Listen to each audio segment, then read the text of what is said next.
Seed से उगाया plant और कटिंग से उगाया प्लांट कभी सेम क्यों नहीं होता, और क्यों गलत प्रोपागेशन मेथड फार्मर को सालों का नुकसान करा सकता है, जबकि सही प्रोपागेशन मेथड उसी फार्मर को सालों आगे ले जा सकता है। आज हम सिर्फ प्लांट उगाना नहीं बल्कि सही प्रोपागेशन मेथड चूज करना सीखने वाले हैं। तो चलिए शुरू करते हैं आज का लेक्चर डिटेल में। वीडियो का लेंथ थोड़ा सा बड़ा जरूर है, लेकिन सारे डिटेल में हमने इसमें बात किया है, स्टेप बाय स्टेप एक एक प्रोसेस के बारे में।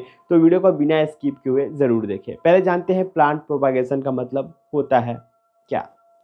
नए प्लांट्स को प्रोडक्शन करना। हॉर्टिकल्चर में प्रोपागेशन सिर्फ रिप्रोडक्शन का प्रोसेस नहीं है, बल्कि ये पूरी फार्मिंग सिस्टम की फाउंडेशन होती है।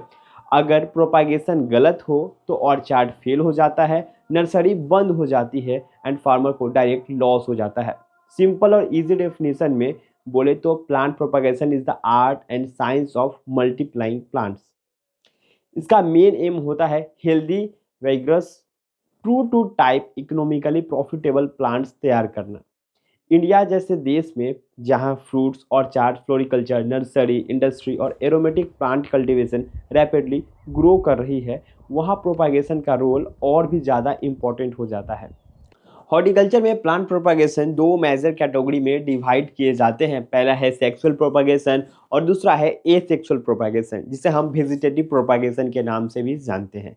सबसे पहले हम समझेंगे सेक्सुअल प्रोपागेशन के बारे में। सेक्सुअल प्रोपागेशन होता क्या है, इसमें क्या होता है और कैसे, इसके बारे में हम डीपली स्टडी करने वाले हैं इन फ्यूचर क्लासेस में। चलिए पहले जानते हैं कि सेक्सुअल प्रोपागेशन होता क्या है। तो सेक्सुअल प्रोपागेशन में सीड के थ्रू प्लांट्स का प्रोडक्शन होता है। इस प्रोसेस में मेल और फीमेल गैमेट्स फ्यूजन करते हैं और एक सीड नया प्लांट बनाता है।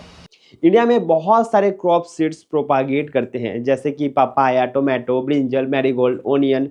ऐसे सीड प्रोपागेशन नेचुरल प्रोसेस होता है और प्लांट अपनी लाइफ साइकिल कंप्लीट करता है। सेक्सुअल प्रोपागेशन का एक बड़ा एडवांटेज ये होता है कि ज़्यादा स्ट्रॉन्ग और लॉन्ग लिविंग होता है। इस मेथड में टैप रूट सिस्टम डेवलप होता है, प्लांट्स को ज़्यादा स्टेबल बनाता है। लेकिन सेक्सुअल प्रोपागेशन का सबसे बड़ा डिसएडवांटेज ये होता है कि seedlings plant true to type नहीं होता है। इसका मतलब ये है कि सीड उस प्लांट से उगाया हुआ पेरेंट प्लांट जैसा सेम क्वालिटी फ्रूट नहीं देता है। इसी वजह से मैंगो, गुआवा, लीची जैसे क्रॉप ऑर्नामेंटल लेवल पर सीड प्रोपागेट नहीं किया जाता है। Seed propagation mainly breeding works, root stock production और एनुअल क्रॉप्स के लिए यूज होता है। दूसरा है हमारा एसेक्सुअल प्रोपागेशन और वेजिटेटिव प्रोपागेशन। अब बात करते हैं हॉर्टिकल्चर के सबसे इंपॉर्टेंट टॉपिक की, जो है वेजिटेटिव प्रोपागेशन। वेजिटेटिव प्रोपागेशन में सीड्स का यूज नहीं होता है। इस मेथड्स में प्लांट के वेजिटेटिव पार्ट्स जैसे कि स्टीम, रूट, लीफ या फिर बर्ड यूज किया जाता है, उसे नए प्लांट्स बनाए जाते हैं। वेजिटेटिव प्रोपागेशन का सबसे बड़ा बेनिफिट ये होता है कि नए प्लांट्स पेरेंट्स प्लांट के एग्जैक्ट क्लोन होते हैं। इसलिए फ्रूट्स, ऑर्चार्ड और कॉमर्शियल नर्सरीज में ये मेथड सबसे ज़्यादा यूज होता है। वेजिटेटिव प्रोपागेशन के सही मेथड्स जो हैं वो बहुत तरीके के हैं। सब पहला है कटिंग मेथड। वेजिटेटिव प्रोपागेशन का सबसे सिंपल और ओल्डेस्ट मेथड है कटिंग। कटिंग में प्लांट्स की किसी भी वेजिटेटिव पार्ट को पेरेंट प्लांट से अलग करके सुटेबल मीडियम में उगाया जाता है, या फिर सॉइल में भी कह सकते हैं।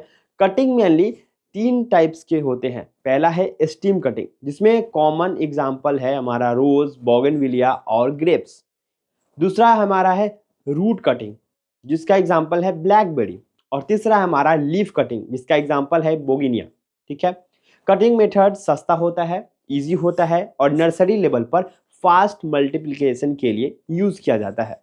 लेकिन इस मेथड में रूट सिस्टम वीक होता है और हर प्लांट्स कटिंग से सक्सेसफुल नहीं होता है।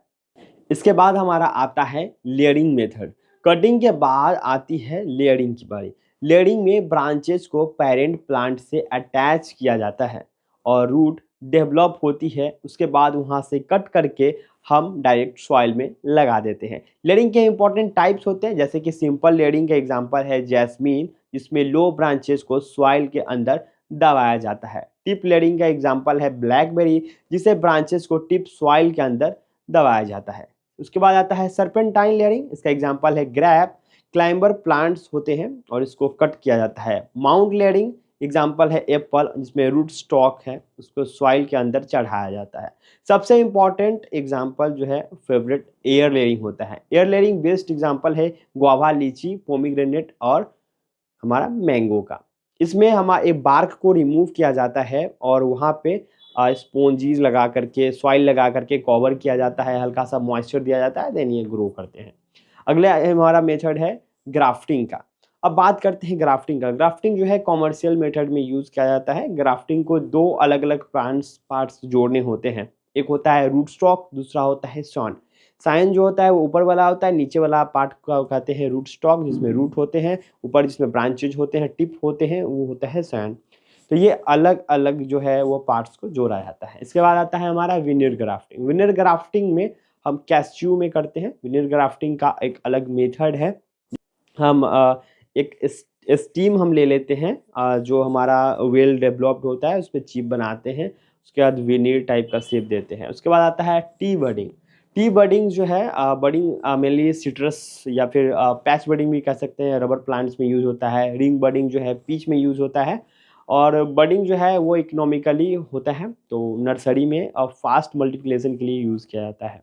हालाँकि ये सब चीज़ जो हम आपको बता रहे हैं, ये जितने भी लेयरिंग्स के, ग्राफ्टिंग के और बडिंग के आपको हमने टाइप्स बताए हैं, ये सब बहुत बड़ा ही वीडियो हो जाता है, मतलब 2-3 घंटे का ही क्लास हो जाएगा अगर मैं एक-एक डिटेल करूँ। तो इसमें मैं सेपरेटली वीडियो होगा, लेयरिंग का अलग से, कटिंग का अलग से, बडिंग का अलग से, कैसे-कैसे होता है, क्या-क्या प्रोसेस होता है। अगर इसका प्रैक्टिकल आपको देखना है तो एग्रीफेयर के चैनल पे आप जाके देख सकते हैं, इसका लिंक डिस्क्रिप्शन में दे दिया है। अब हम जानते हैं माइक्रो प्रोपेगेशन यानी कि टिश्यू कल्चर के बारे में। वेजिटेटिव प्रोपागेशन का सबसे मॉडर्न मेथड होता है माइक्रो प्रोपागेशन। इस मेथड में प्लांट्स के छोटे से टिश्यूज को लेबोरेटरी के अंदर स्टेराइल कंडीशन में ग्रो किया जाता है। माइक्रो प्रोपागेशन का बेस्ट एग्जांपल है बनाना, शुगर केन और ऑर्चिड के। इस मेथड से ही प्लांट्स के हजारों डिजीज फ्री प्लांट्स तैयार किए जा सकते हैं। इंडिया में बनाना कल्टीवेशन में टिश्यूज कल्चर प्लांट्स का यूज रैपिडली बढ़ रहा है। अब हम जानते हैं इंपॉर्टेंस ऑफ करेक्ट प्रोपागेशन के बारे में। इंडिया में प्रोपागेशन मेथड का selection climate, crop and purpose पर डिपेंड करता है। गलत प्रोपागेशन मेथड फार्मर को डायरेक्ट लॉस करा सकता है, जबकि सही मेथड फार्मर की इनकम डबल कर सकता है। प्रोपागेशन का कॉन्सेप्ट क्लियर हो जाए तो नर्सरी मैनेजमेंट, ऑर्चर्ड एस्टेब्लिशमेंट और हॉर्टिकल्चर का फ्यूचर ऑटोमेटिकली क्लियर हो जाता है। आज के लेक्चर में हमने प्लांट प्रोपागेशन के मीनिंग, एसेक्सुअल प्रोपागेशन, वेजिटेटिव यानी कि वेजिटेटिव प्रोपागेशन और लेयरिंग के सारे टाइप्स, ग्राफ्टिंग, बर्डिंग और माइक्रो प्रोपागेशन के बारे में डिटेल में कवर किया। अब हम जानेंगे अगले लेक्चर में कि आपको प्रोपागेशन में क्या चीज़ें ज़रूरी है, किस चीज़ पे आप ध्यान दें। और इसके साथ साथ हम नेक्स्ट लेक्चर में ये जानेंगे कि factor affecting propagation and root stock और स्टैंड के बारे में, इसके बीच का रिलेशन क्या होता है। तो दोस्तों, जितने भी हमने टाइप्स बताए हैं प्रोपागेशन मतलब वेजिटेटिव प्रोपागेशन में, इसके अलग से लेक्चर्स आएंगे, क्योंकि ये लेक्चर का लेंथ ज़्यादा बड़ा हो जाता है, इसलिए हम इसको थोड़ा शॉर्ट में रखने की कोशिश की, क्योंकि ज़्यादा लंबा वीडियो स्टार्टिंग में नहीं चलता है, आप तक ये वीडियो नहीं पहुंच पाएगा। ठीक है, वीडियो देखने के लिए बहुत बहुत धन्यवाद। एक बार छोटा सा कमेंट करना ना भूलें कि किस टॉपिक पे अगला वीडियो आपको चाहिए, और ये वीडियो आपको कैसा लगा फीडबैक ज़रूर दीजिएगा। वीडियो देखने के लिए धन्यवाद।